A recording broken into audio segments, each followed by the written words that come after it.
શું તમે સાંભળ્યું? ઢોસાને એક અલગ જ અંદાજમાં પણ બનાવી શકાય છે. તો તમારી પાસે જે પણ વેજીટેબલ્સ અવેલેબલ હોય એ વેજીટેબલને કટ કરી લેવાના છે. કઢાઈની અંદર તેલ ઉમેરી લઈશું 2 ચમચી અને એની અંદર સૌથી પહેલાં ડુંગળીને સાંતળી લઈશું. પછી કેપ્સિકમ અને ટામેટું નાખીને આપણે મિક્સ કરી લઈશું અને સરસ રીતે બધા જ મસાલાને આપણે નાખી દેવાના છે. અને મસાલા કયા કયા નાખ્યા છે તો એ જોવું હોય તો તમે મારી ચેનલ પર જઈને ચેકઆઉટ કરી શકો છો. આખો જ વિડીયો મેં અહીંયા ચેનલ પર નાખેલો છે, તમે ત્યાં જઈને ચેકઆઉટ કરી શકો છો. અને કોબી ઉમેરીને આપણે મસાલો તૈયાર કરી લઈશું અને પછી એની સાથે ખાવા માટેની એક રેડ ચટણી પણ સ્પેશિયલ બનાવી છે.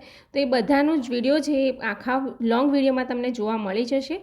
હવે ઢોસો પાથરી દઈશું અને ઉપરથી આપણે જે મસાલો બનાવ્યો છે એને પણ ઉપર ચારે તરફ લગાવી લઈશું અને આ રીતે ગોળ રોલ ઢોસો બનાવીને તૈયાર કરીને ઢોસાના પીઝા કટરથી કટ કરી લઈશું. ઉપરથી ચીઝ નાખીશું. સરસ મજાનો ઢોસો બનીને તૈયાર છે.